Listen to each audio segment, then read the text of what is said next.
Buenas noches, amables televidentes. Sean bienvenidos una vez más a su espacio estelar, encuentro directo en este sábado 18 de diciembre del año 2021. Las gracias a Dios por permitirnos estar nuevamente con todos ustedes. Buenas noches, Karina Sánchez Campos. Buenas noches, Ramón Núñez Fernández, y a toda nuestra fiel teleaudiencia que sintoniza este espacio encuentro directo con todo lo que va generando noticias en el país y el resto del mundo. Sin duda, ya concluyendo este año 2021, vemos matices más concretos en torno a la lucha contra la corrupción. Esta semana, Ramón, se conocieron las medidas de coerción en el caso Coral 5G. De 12 imputados que señalaba el Ministerio Público a través de la PEPCA, 10 tienen medidas restrictivas de libertad. Al mejor estilo de Girón, en el pasado mes de abril, hay 2 de los imputados en este caso Coral 5G que parecen seguir los mismos pasos, cooperando con las autoridades para poder entonces llegar al meollo de esta estructura corrupta, porque le han concedido presentación periódica y el impedimento de salida del país. La prisión preventiva fue por 18 meses, impuesta a los generales Bonerges Reyes Batista, Juan Carlos Torres Robiú, así como al mayor José Manuel Rosario Pirón de la Policía Nacional, al capitán de navío Franklin Antonio Mata Flores y al coronel Yehudi Blandesmil Guzmán Alcántara. Ya la parte domiciliaria, Ramón, corresponde al coronel Miguel Ventura Pichardo, a la señora Esmeralda Ortega Polanco, que recordamos era la gerente de la institución bancaria ubicada en Santo Domingo Este, el señor Félix Ramos Ovalle, la primer teniente Joana Lucía Rodríguez Jiménez, que resultó ser pareja sentimental del señor Núñez de Asa, uno de los principales cabecillas de este entramado de corrupción, junto al teniente coronel Erasmo Roger Pérez Núñez.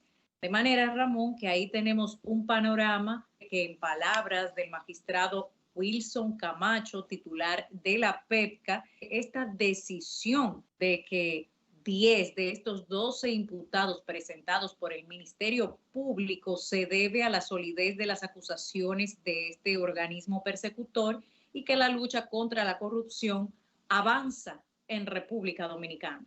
Exacto. Lo cierto, Karina, es que la PEPCA sigue sorprendiendo con el caso de que sigue la pesca con todos estos casos de corrupción y de impunidad.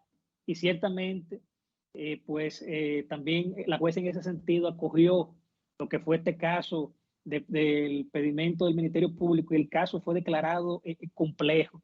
Recordemos que este grupo, en el caso de Torre Robiú y los otros 3 implicados, se le acusa asociación de malhechores, estafa contra el Estado, coalición de funcionarios, falsificación de documentos públicos, lavado de activos provenientes de actos de corrupción, porte y tenencia de armas ilegales. También el tribunal, con el caso, será el primer juzgado de la instrucción del Distrito Nacional, y la revisión obligatoria fue fijada para el 14 de marzo del año 2022. En el caso, por ejemplo, Karina, de el general Julio Camilo de los Santos Viola, se conocerá medida de coerción en otra audiencia cuando la Corte de Apelación del Distrito Nacional decida sobre recusación a la jueza Romero. Y precisamente a los pasos de estas pesquisas con el caso ahora Coral 5G, el Ministerio Público solicitó variar la medida de coerción a 4 de los 12 imputados acusados en el caso Coral 5G por arresto domiciliario, luego de que estos 4 imputados mostraran una conducta de aceptar los hechos ante el tribunal. La red de corrupción desmantelada con las operaciones tanto Coral como Coral 5G movieron al menos 4.500 millones de pesos fraudulentamente, según ha establecido el Ministerio Público durante las investigaciones, y junto a la medida de coerción, este órgano del sistema de justicia depositó, Ramón, más de 700 pruebas que vinculan a los imputados a este entramado de corrupción administrativa. La operación Coral 5G se ejecutó con 49 allanamientos en el Distrito Nacional y las provincias Santo Domingo, Santiago y La Vega, en una acción sincronizada dirigida por los procuradores adjuntos Jenny Berenice Reynoso y Wilson Camacho, responsables de la Dirección General de Persecución del Ministerio Público y la PEPCA. Estas nuevas acciones contra la corrupción administrativa se suman a las realizadas por la operación Coral originalmente, por la que también desde mayo pasado cumplen prisión preventiva de 18 meses varios miembros de la Policía Nacional y organismos castrenses. Mira, por otra parte, Karina, hay una famosa canción de Juan Luis Guerra que dice "Buscando visa para un sueño". Y ciertamente fue la tragedia que ocurrió y ha sido noticia esta misma semana, y fue lo de Chiapas, que llegó a Baní. Justamente un furgón lleno de indocumentados que aspiraban, por ejemplo, ingresar desde los Estados Unidos, vio la provincia de Chiapas y se volcó y provocó la muerte de 56 personas y varios heridos. Pero resulta que en ese viaje están alrededor de 22 dominicanos que lamentablemente oriundos de diferentes comunidades de la provincia de Peravia. Hasta ahora fallecieron 8, hay varios heridos y un desaparecido. Ahora, en Baní, Karina, se llora las víctimas, pero sin sus cadáveres. Y solo se está velando el cadáver de una señora de 52 años, llamada Raquel Pérez, que justamente al enterarse de que su hija resultó herida, ella lamentablemente cayó fulminada de un infarto, preocupada por esa misma situación.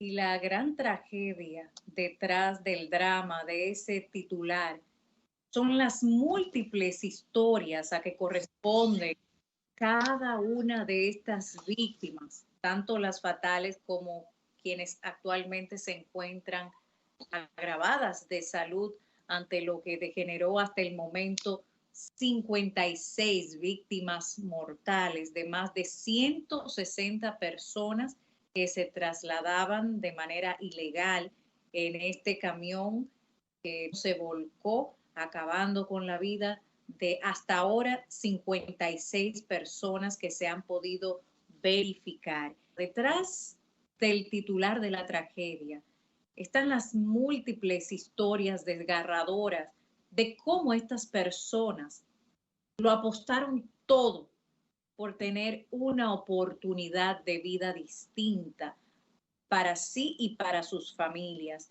Por citar uno de tantos casos que hoy se llora en la República Dominicana, está el caso del señor Juan Alberto Soto, un electricista de Baní, República Dominicana, quien horas antes de morir en este accidente del camión en Chiapas, México, le decía a su comadre: yo estoy bien, encárguese de los muchachos. Y a sus hijos le decía: cuida a tus hermanos, que yo me voy a buscar un futuro para todos, para juntarnos con tu mamá. La madre ya tenía 2 meses que había llegado a los Estados Unidos y la idea era precisamente reunirse y buscar las posibilidades de que todos en familia, mejor calidad de vida. Y así vemos también el caso de Juniel Mordán, Ramón, de apenas 23 años de edad, quien corrió una suerte similar a su padre 20 años después. Su padre, hace 20 años, en el Mar Caribe, se perdió su rastro, el señor Junior Báez, cuando naufragó la yola que lo llevaría a Puerto Rico. Y hoy el colmado donde cuelga su fotografía, por ser propietario para ese entonces, tiene velones encendidos por el descanso de su hijo, a quien había dejado con apenas 3 años de edad, y 20 años más tarde emprende una travesía que le lleva a igual destino fatídico. Son tantas las historias desgarradoras a raíz de esto acontecido en Chiapas, México. es también lo que hacen estas personas para lograr los recursos económicos que le permitan realizar la travesía en cuestión. El padre de una de estas víctimas dice que logró recaudar 1.200.000 pesos que se le pagan a personas que ni siquiera pueden ser identificadas. Por eso esa mafia continúa. Y miren que a precio de su propia vida. Hablaron de otros casos en donde se hipotecó la casa, el vehículo, todo lo que tenían, pero lamentablemente fue fatídico el destino. Bien, Karina, nos vamos a una pausa comercial y en breve retornamos con el segundo bloque de comentarios.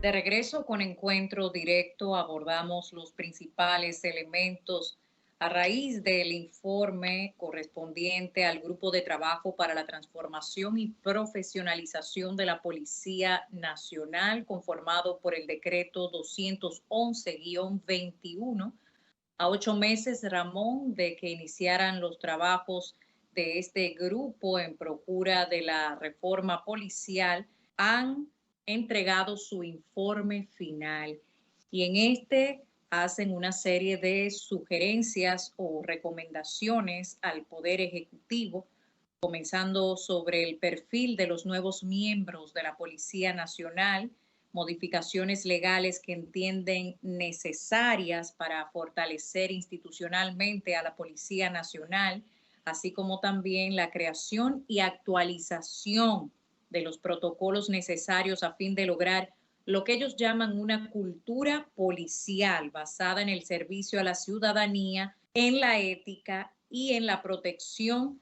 de los derechos humanos. Por eso es importante, Ramón, verificar los distintos marcos legales que en sentido general existen actualmente en el país o que están camino a promulgarse, como es el caso del proyecto de ley del Código Penal Dominicano, que en el artículo 296 sobre atentados contra la libertad y seguridad personal, así como también en el siguiente artículo 297 sobre inacción ante conocimiento, atentado contra la libertad, hay una contradicción sustancial, porque por un lado se busca con esta reforma policial que haya un enfoque hacia los derechos humanos y lo que esto implica frente a la ciudadanía, y por el otro tenemos proyectos de leyes como el del Código Penal que establece apenas 15 días de prisión si un funcionario público no hace nada con respecto a un atentado contra la libertad, que es otra forma de abusar contra la ciudadanía. En el caso de la Policía Nacional es un servidor público y uno de los hallazgos de este grupo de trabajo es que el policía no se ve a sí mismo como un servidor público, que en el ejercicio o con ocasión del ejercicio de sus funciones tenga conocimiento de alguna privación ilegal de libertad y se abstenga de modo voluntario de ponerle fin, teniendo poder para ello, será sancionado con 15 días a 1 año de prisión menor y una multa de 2 a 3 veces el salario que percibe el imputado al momento de la comisión de esta infracción. Y es lo que te dice claramente, Ramón, que no se debe revisar solamente lo que hasta ahora está establecido por el mismo organismo de la Policía Nacional, porque si tenemos un código penal que se aprueba bajo esos términos, con 15 días, básicamente es una motivación a no hacer absolutamente nada frente al conocimiento de un atentado contra la libertad, y tenemos a un funcionario público, en este caso un servidor en la Policía Nacional, que tiene carta blanca para poder hacerlo, entonces tenemos resultados aterradores. Exacto. En esta mesa de trabajo que designó el presidente de la República, Luis Abinader, que fue encabezada por el doctor Servio Tulio Cataño Guzmán, ellos entregaron un voluminoso, pudiera decirse, informe, en la cual se destaca algo que siempre se ha hablado, lo que es la mejoría salarial, el sistema de escalafón que permite los ascensos sin privilegio y amiguismo, el requisito para ingresar a la institución, mayor preparación, tecnología, equipos de transporte y otros. Ahora, esto todo conlleva, Karina, lo que es dinero, en el sentido de hacer todo esto. y no se sabe cuál será la hoja de ruta. Habría que ver finalmente cómo asumirá el presidente de la República todo esto, pero lo cierto es que sin una policía preventiva y respetuosa de los derechos humanos no se podrá hablar de una perfecta seguridad ciudadana. Hay que ver ahora cómo transcurre todo. Ese informe final corresponde exclusivamente a informaciones recabadas de la propia institución y de lo que en un sentido muy básico se correspondería con la visión a futuro de los miembros de la Policía Nacional. Por eso, de alguna manera, ellos buscaron que en 3 subgrupos se reuniera la realidad que hay frente a esta esperada reforma. En primer lugar, el capital humano, la estructura y desarrollo organizacional y la reforma del marco legal, con lo cual hay que tener mucho cuidado, Ramón, porque muchas veces no es necesario y es más el riesgo que el beneficio.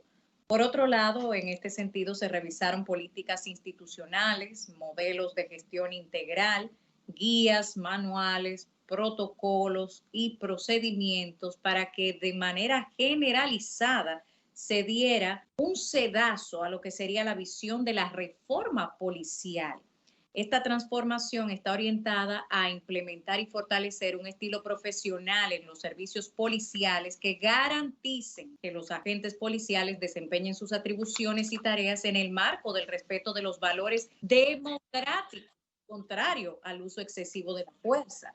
Así también con ojo especial en los derechos humanos y el Estado de Derecho. Por eso, un miembro policial no debe estar obligado a cumplir órdenes que sean contrarios al Estado de Derecho que rige según la Constitución Dominicana. Por tanto, un enfoque de seguridad centrado en las personas, la protección de los derechos humanos conforme al orden jurídico nacional y los convenios internacionales, el desarrollo de la conciencia de sus miembros acerca de las necesidades de seguridad de todas las personas sin discriminación de ningún tipo, Ramón. Exacto. Mira, por otra parte, Karina, en esta semana el país pasó por una tragedia y fue el miércoles pasado, en donde una avioneta o avión se estrelló y murieron 9 personas. Fue un productor musical puertorriqueño, su esposa, sus hijos de 4 años y 13 años, y 2 adultos más de 21 y 18 años. Además, la tripulación compuesta por un piloto, un copiloto y una azafata que fueron las víctimas mortales de un accidente aéreo. En el caso, por ejemplo, de los pasajeros de la avioneta matrícula H1 1050 de la empresa Gelidosa, eran los puertorriqueños José Ángel Hernández, conocido como Flow Movie, de 36 años, y su esposa Debbie Von Mari, también de 31 años. También los menores Hayden Hernández y Yaciel Yabdiel, pero también está, en el caso de los tripulantes, Karen, están los pilotos venezolanos Luis Alberto de 47 años y los dominicanos Víctor Emilio Herrera, de 32 años, quien era copiloto, y Verónica Estrella, de 26 años, por cierto, sobrina del presidente del Senado, Eduardo Estrella, Karina, porque justamente ese mismo día que ocurrió esa tragedia, hubo otro artista temprano en la mañana que viajó en esa misma avioneta, inclusive presentó eso en sus redes, subiendo ahí al avión. Y en esa misma avioneta en el fin de semana, me parece que fue en el fin de semana, también viajó David Collado junto con otro equipo que tengo entendido que iban a Miami. Es decir, cosas de la vida que ocurriera estas desgracias. Y en el caso de esta joven Verónica Estrella, lo que son las cosas, ella estando de vacaciones, cogió ese primer vuelo queriendo estar como azafata, porque ella trabajaba en una empresa del Estado y lo que estaba era como haciendo sus primeros pasos como azafata en ese avión.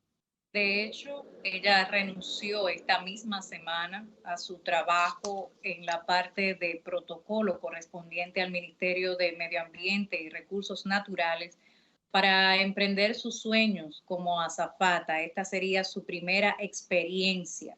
Y es muy lamentable, Ramón, en medio de todo este dolor y la incertidumbre propia de las circunstancias en que sucedieron estos terribles hechos, se van presentando una serie de elementos guiando las investigaciones que están en curso con respecto a lo que pudo haber ocasionado el accidente aéreo, porque inmediatamente este avión privado despegó desde el aeropuerto del Higüero, Santo Domingo Norte, se declaró inmediatamente en emergencia, por lo que intentó aterrizar en el Aeropuerto Internacional de las Américas. No bien despegó y ya habían reportado una emergencia. Algunas personas cercanas a las labores que desarrolla esta compañía habían reportado que el avión en cuestión presentaba problemas técnicos, que por más de una hora estuvieron los mecánicos trabajando. Posterior a esto, entonces se dio luz verde para tomar el vuelo, el cual se había retrasado precisamente porque se estaba trabajando mecánicamente sobre una falla que públicamente no se ha divulgado. Lo que sí se sabe hasta el momento es que la empresa Elidosa Aviation Group informó a través de un comunicado lamentar el trágico accidente ocurrido este miércoles por una de sus aeronaves en el Aeropuerto Internacional de las Américas, en el cual fallecieron trágicamente todos los tripulantes y pasajeros. Finaliza el mismo. Elidosa prestará toda la colaboración a las autoridades de la Comisión de Accidentes Aéreos adscrita a la Junta de Aviación Civil, que preside el doctor José Marte Piantini, según lo establece la ley. También se pudo recuperar la caja negra que contiene la grabación donde se podrían escuchar las conversaciones del piloto con la torre de control del aeropuerto, así como las condiciones de la aeronave al momento de precipitarse a tierra. De acuerdo con los detalles, antes del accidente, este piloto se comunicó en varias ocasiones con el controlador aéreo de servicio en la torre de control del Aeropuerto Internacional de las Américas, reportando la situación del avión. Desde el lugar donde cayó la aeronave, en un área boscosa de la parte suroeste de la terminal de este aeropuerto, en la cabecera 35 de la pista de aterrizaje, la pieza considerada clave en las investigaciones fue trasladada a la Comisión Investigadora de Accidentes de Aviación. Bueno, Karina, nos vamos a una pausa comercial y en breve retornamos con la entrevista estelar que nos acompañará el licenciado Daniel Pou, politólogo y experto en seguridad.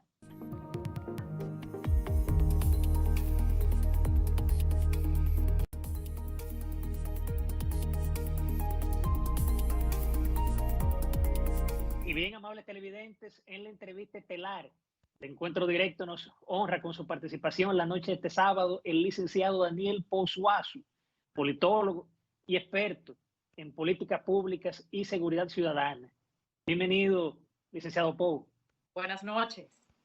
Bueno, yo encantado de estar con ustedes y sobre todo con esa audiencia tan leal, tan firme que sigue este programa, que es un programa de mucha calidad. Gracias. Muchísimas gracias. Licenciado, justamente en relación al informe presentado por la mesa de trabajo designado por el presidente de la República, Luis Abinader Corona, en conclusión, ¿cuáles fueron esos hallazgos y las principales recomendaciones dadas en esa mesa? Bueno, le voy a decir que ese documento que le entregó la comisión al señor presidente de la República está acompañado de un diagnóstico que realizó la UNODC, que es un organismo contra el crimen organizado y la droga que pertenece a Naciones Unidas. El diagnóstico es bastante amplio. Primero habla de las situaciones que se producen en la Policía Nacional, donde ni siquiera al momento de ingresar a un aspirante a miembro de la Policía Nacional se contempla y se cumple un mínimo de entrenamiento y capacitación. Por ahí empieza. Vea, policías que apenas tienen 3 meses, que lo enseñan a manejar un arma de fuego y le dedican un tiempo interminable a cómo saludar a los superiores y a decir sí señor y sí señor, pues son lanzados a las calles sin ningún tipo de entrenamiento supervisado. Oigan bien la palabra, entrenamiento supervisado. En todos los países del mundo, el policía novicio, el conscripto, como le llaman aquí, que todavía tiene esa mentalidad militar, va acompañado por un supervisor. Primero él ve cómo trabajan ya los profesionales, le dan un adiestramiento de cómo se comporta un policía profesional frente a un ciudadano o a cualquier situación de contingencia. Y luego lo exponen a él a casos prácticos que se presentan en la realidad. Muchas veces hasta se simulan, sin que él sepa que se está simulando una escena para ver cómo interviene, pero es supervisado constantemente. Se toma nota y luego el entrenamiento trata de afianzar las debilidades que presenta ese o esos agentes. Pues aquí no, aquí se estaba ingresando gente porque a veces se solicitaban 1000 policías, apenas asistían 25 personas, porque la carrera de policía no es una carrera promisoria en República Dominicana. Imagínense, cuando se presentaban 25 personas había que elegir las 25 que estaban. Muchas veces personas con problemas culturales, problemas psicológicos, problemas emocionales de diferentes naturalezas, bachilleres graduados con muchas deficiencias y con muchas limitaciones, lamentablemente. Pero resulta que asuntos internos debe ser el organismo de control y transparencia. Entonces llegaba un momento en que entraban en conflicto. Asuntos internos tenía una visión de un problema y la Inspectoría General tenía otra. A final de cuentas, la Inspectoría General ni siquiera tenía el personal adecuado en términos de cantidad y calidad. Asuntos internos por lo mismo.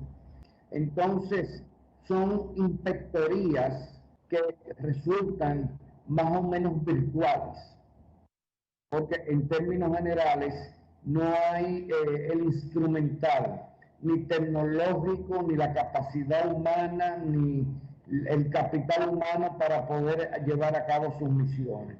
De hecho, esa ley, la 590-16, establecía 3 elementos clave para estructurar lo que sería esta reforma policial. En primer lugar, la carrera policial como tal, luego la jerarquía y en último lugar la superioridad. Sin embargo, factualmente hablando, la jerarquía se ha impuesto, dejando en un segundo plano la formación en la carrera policial, que ha sido uno de los hallazgos y recomendaciones a través de este grupo de trabajo del cual usted también asesora, porque realmente la formación no solamente académica, sino también la formación de los valores y la cultura que se propicia en la Policía Nacional son sumamente determinantes a la hora de ver los resultados. En ese sentido, ya que vemos que la principal deficiencia viene siendo a raíz del capital humano, ¿qué expectativas tiene usted con la novedad de que la Cámara de Cuentas ha accedido a aportar 6 miembros de esta institución para realizar por primera vez en la historia de la Policía Nacional una auditoría externa a esta institución? Porque bien es sabido que lamentablemente por el tema jerárquico se ha utilizado para malas prácticas. Miren, yo les puedo decir que las auditorías que se puedan practicar en la policía pueden ser actos de temeridad, porque lo que se puede encontrar ahí dentro, las malas prácticas, las deformaciones, toda una serie de aberraciones que se daban como derechos adquiridos por sentado, pueden traer situaciones mucho más escandalosas que las de los casos Coral, 5G y todos esos casos que hoy en día se ventilan en la justicia dominicana. De eso estoy seguro. De hecho, hay informes de que en compras de combustibles, las barbaridades que se observan en esas actividades resultan totalmente inaceptables, porque se llegó a depositar combustibles, 3 combustibles diferentes, en un depósito que solamente tenía 2 tanques. Los números no dan. No dan los números. Ahora, Y muchas veces los camiones tenían más capacidad que los propios depósitos. licenciado, y usted que está ahí de lleno ahora en lo que es la reforma policial, se habla mucho de la percepción que hay en la calle, en la delincuencia. Según su punto de vista, ¿para usted esa percepción ha disminuido o ha aumentado? Hay mucha violencia. Si usted toma, por ejemplo, la tasa de homicidios, que aunque dicen, bueno, está en 9, está en 10 homicidios por cada 100.000 habitantes, pero cuando usted lo segrega, hay un elemento que es tremendamente preocupante, Ramón y Karina, y es que solo el 31% de los homicidios los produce el delito. El 66% lo produce la violencia intrafamiliar y social. Y esto es un tema que no es de policía. Esto va más allá de un tema de policía, porque eso es una cultura entronizada en la sociedad dominicana, donde de la agresividad se ha pasado a la violencia de hechos. Entonces, esto requiere políticas especializadas que tienen que vincularse prácticamente a todas las actividades de la vida nacional, a la educación, a la salud pública, al deporte, a las prácticas religiosas, a todo, a las prácticas lúdicas. Usted la única conclusión que puede arribar es que los dominicanos hemos decidido matarnos unos a otros. Asimismo, en el sentido de que esas estadísticas que usted refiere también marcan un indicador preocupante en torno al incremento aproximadamente en un 6% en los últimos meses de el suicidio. Algo lo que hay que observar. Eso le iba a decir. El suicidio se ha exacerbado en este primer semestre del año. Muchos argumentan que se debe a la pandemia, que los niveles de depresión han sido mayor, etc. No hay que negar esa posibilidad. Pero eso es otro capítulo, que el gobierno va a tener que trabajar en paralelo con el tema de la seguridad ciudadana. ¿Y saben por qué? Porque crea sinergia. Cuando la actividad delictiva reduce la vida al valor más ínfimo, el ciudadano absorbe, introyecta ese ideario de la vida y empieza a dejarle de darle importancia que tiene la vida humana. Se cosifica la vida humana y su valor. Claro, claro. Pero esto, Karina, y yo se lo he advertido a las autoridades, esto no es un problema de policía.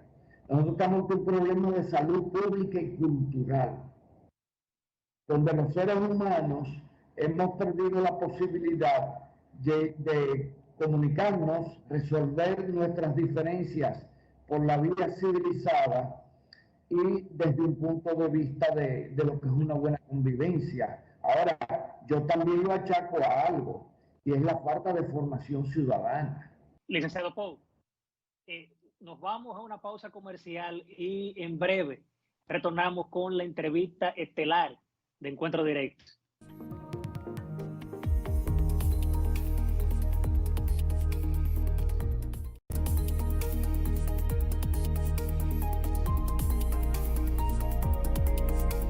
Estamos de regreso en Encuentro Directo junto al licenciado Daniel Pou Suazo, politólogo y especialista en seguridad ciudadana, específicamente en esas políticas públicas que sin duda son las encargadas de generar un esquema institucionalizado de orden social, algo de lo que hemos carecido en las últimas décadas en nuestro país, licenciado.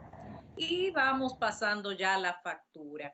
En términos de políticas públicas efectivas para la seguridad ciudadana, ¿cuál entiende usted que es el talón de Aquiles para no lograr esa esperada efectividad? Bueno, lo primero es la falta de comprensión de lo que son las políticas públicas. Son apuestas a largo plazo. El principal problema es que no hay continuidad en el Estado dominicano para implementar políticas públicas. Toman años, no hay criterio tampoco de cómo se diseñan, implementan y evalúan las políticas públicas. Estas son el esqueleto conceptual. Ahora los programas son los que le confieren musculatura, son los músculos los que ponen ese esqueleto a caminar. Pero un programa no es efectivo ni eficiente para toda la vida, ni en todos los lugares de la geografía nacional. La política pública tiene que convertirse en cultura ciudadana, porque la ciudadanía enriquece los programas. Aparte de eso, eso requiere una división técnica del trabajo. Entonces, aquí, cuando se ha intentado implementar en el área de seguridad políticas públicas, primero confundimos la legislación con la política. La ley no es la política pública. La ley es el marco de legitimación de la política pública. Porque una política pública no puede ser tan amplia que vaya más allá de lo que la ley permite. El problema está que aquí nos concentramos más en las manifestaciones de los problemas que en las causas de los problemas. Licenciado Pousuazo, hay un tema importante, justamente, que es el tema de la seguridad. Y es el dolor de cabeza de cada presidente de turno, que es el tema de la frontera. Hemos visto muchos senadores que han dicho que por ahí pasa de todo.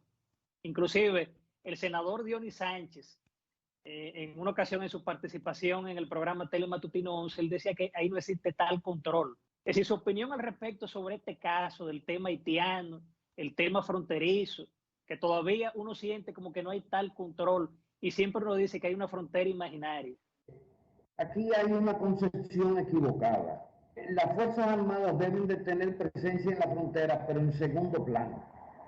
Lo que hay es que tener una buena policía de fronteras. Porque el problema de la frontera es un problema fundamentalmente en términos de seguridad pública. Tiene que haber un sedazo en la frontera que determine quién, cómo y cuándo puede entrar a República Dominicana. No tan solo las personas, sino las mercancías, todas las necesidades que pueden pasar de un lado a otro de una frontera. Todo lo que tenemos las Fuerzas Armadas en primer plano. Las Fuerzas Armadas están concentradas y están adiestradas para trabajar temas de la seguridad nacional. Los cuerpos especializados de policía están entrenados para trabajar los temas de seguridad pública, que es un concepto mucho más amplio que seguridad ciudadana, Karina, e involucra a todas aquellas amenazas, ya sean naturales, ya sean producidas por el hombre, que en un momento determinado pueden afectar a la población de un país. Y la migración indiscriminada es una amenaza en el aspecto económico, en el aspecto epidemiológico, en el aspecto social, en el aspecto de salud pública. El problema es que la frontera se ha convertido en un territorio de nadie, donde se hacen grandes negocios y donde hay muchos beneficiarios.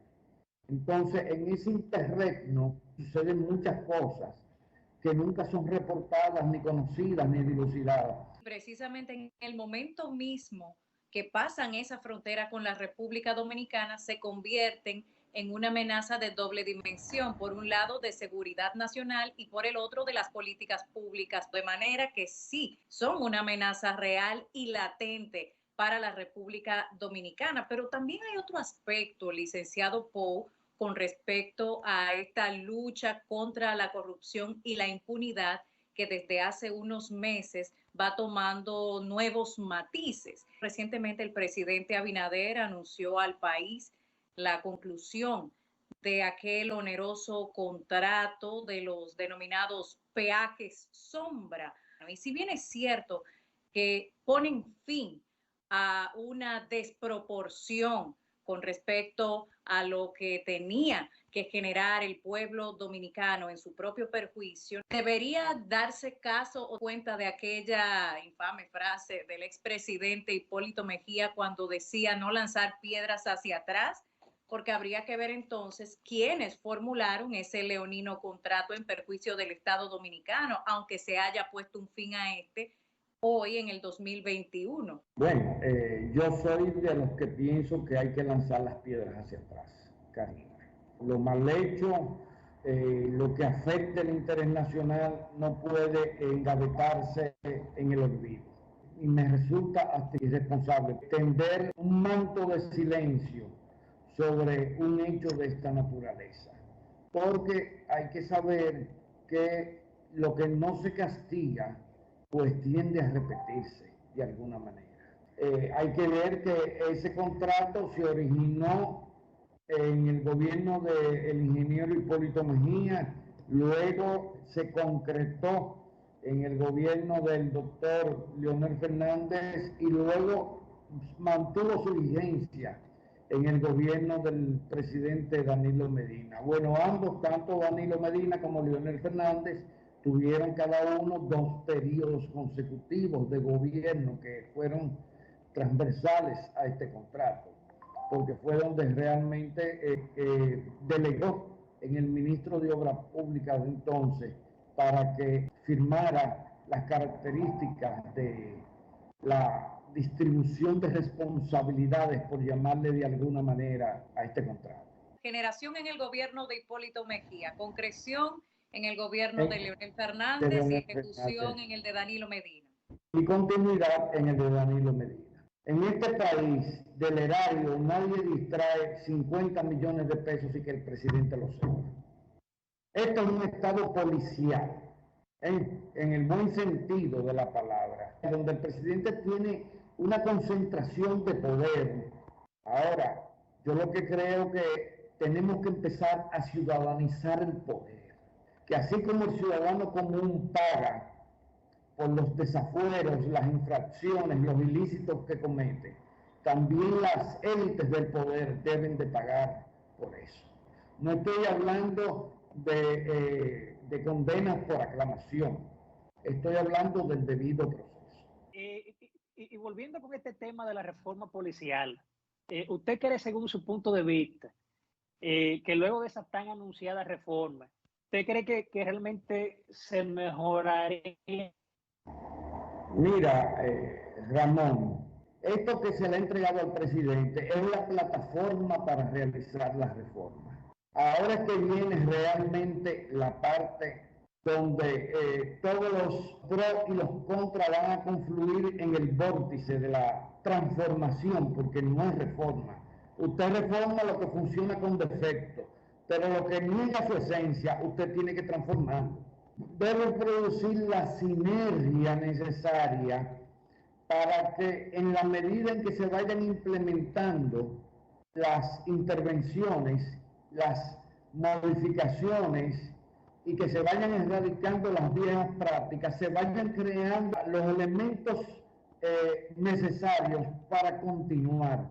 Colombia tiene 20 años, señores, transformando su policía. Lo que hay que hacer es no diseminar el pesimismo como han hecho muchas personas, porque eso es una manera de sabotaje, muchas veces muy sutil, que practican sectores que no quieren la transformación de la policía. Entonces, ya la policía no tiene que estar recibiendo ni suplidores de bota, ni de uniforme, ni de pertrecho, porque eso realmente no son competencias de un director de la policía. Se nombran ahí para garantizar la función policial, que radica en que los ciudadanos vivan en paz, puedan disfrutar sus derechos fundamentales de manera plena y que haya armonía y buena convivencia.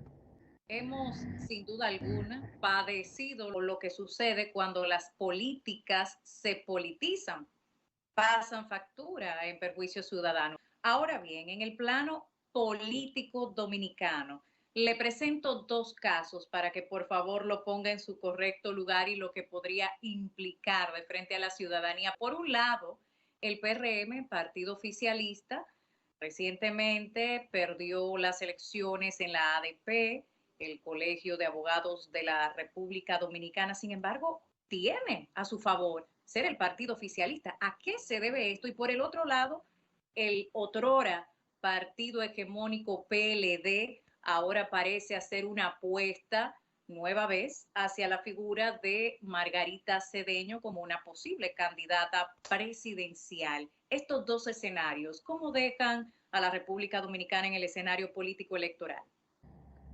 Una de las características del gobierno de Luis Abinader es que ha llegado al poder sin tener una estructura robusta como partido político para sustentarse. De hecho, si usted observaba el proceso electoral, en muchos lugares el PRM no tenía quien postular y realizó alianzas con el partido del doctor Leonel Fernández para poder llevar senadores, diputados, alcaldes que fueran mínimamente potables y conocidos.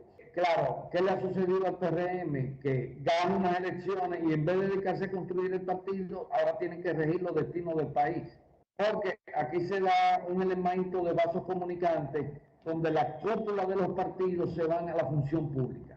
Usted ve en otros países donde la cúpula de los partidos no va a la función pública. Ellos se dedican a consolidar y a sustentar su partido. Por el otro lado tenemos el PLD. Todavía no ha hecho conciencia de lo que le sucedió en las pasadas elecciones. No ha hecho conciencia. Yo escucho la dirigencia del PLD que anda incólume, o sea, buscando espacios políticos cuando todavía no han tenido capacidad de darle explicaciones al país de muchas situaciones. Y hablando de persecución política en casos que son penalmente inaceptables, que las pruebas existen. Candidaturas como la de Margarita Cedeño me parecen, aparte de extemporáneas, por un lado, por el otro lado me parecen hasta populistas. Ahora mismo prácticamente el único líder que tiene el país es el presidente de la República, Luis Abinader. En la oposición no hay liderazgo. Danilo Medina ya ni puede volver a ser candidato presidencial. Y es un hombre apagado, con una situación política en términos de proyección y de prestigio bastante vulnerable. El doctor Leonel Fernández está ahí tratando de subirse a un edificio a través de la fachada. Eso es una situación que hay que saber diferenciar entre lo popular y lo que es orgánicamente político. ¿Cree usted que el terreno está lo suficientemente fértil para que surjan nuevas figuras para las elecciones del año 2024, incluso apartidistas?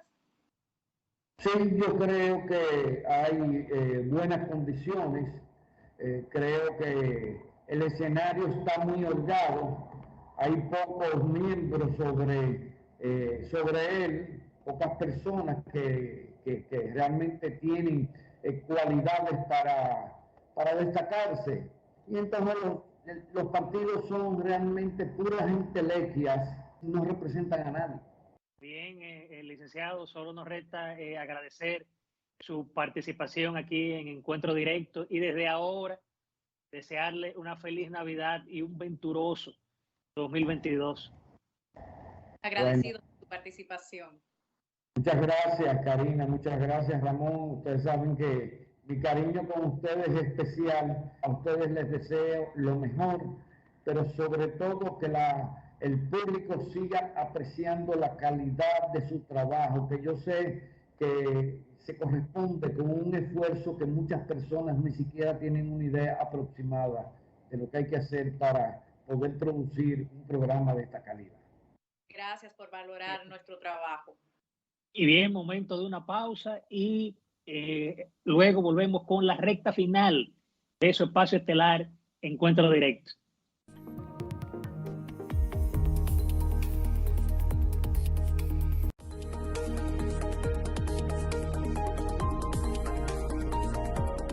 Falta mucho alfabeto griego por recorrer, apenas la 15ª letra en escena, impulsada con un pánico injustificado, de acuerdo a la propia doctora sudafricana que descubrió esta nueva variante, cuyas fácticas características exponen lo obvio, como refería anteriormente con el anagrama de la misma, moronic en inglés. Hicieron del coronavirus un arma política, con la cual se procura dividir a los ciudadanos, siendo todos iguales frente al contagio y al principio de no discriminación. Pero ni la evidencia científica ni la Constitución son premisas en la nueva normalidad que maquiavélicamente divide para reinar. Una mala paz es todavía peor que la guerra. tácito. Entre la opinión pública y la publicada está la necesaria diferencia como espada de Damocles para la soberanía del pueblo.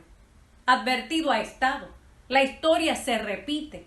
No sería una, ni se detendrían, porque la normalidad no es el objetivo, sino normalizar como delito de odio la verdad, con plataformas globalistas al estilo de los denominados verificadores de hechos, que esta semana los correspondientes a una afamada red social admitieron en corte que no eran tales, sino opiniones protegidas, lo cual explica que no haya libertad de expresión para legítimamente cuestionar la narrativa oficial y que la disidencia sea censurada como desinformación.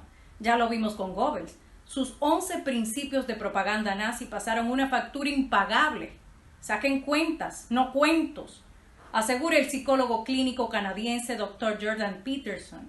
Si crees que los hombres duros son peligrosos, espera ver lo que los hombres débiles son capaces. En palabras de Víctor Hugo, el sufrir merece respeto, el someterse es despreciable.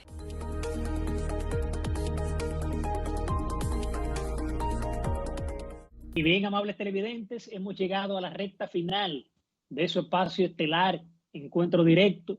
Como siempre, agradecerles por ese apoyo y esa fiel sintonía que nos dan todos los sábados. Recordarles que nos pueden seguir en las redes sociales, Instagram, Twitter y el canal de YouTube.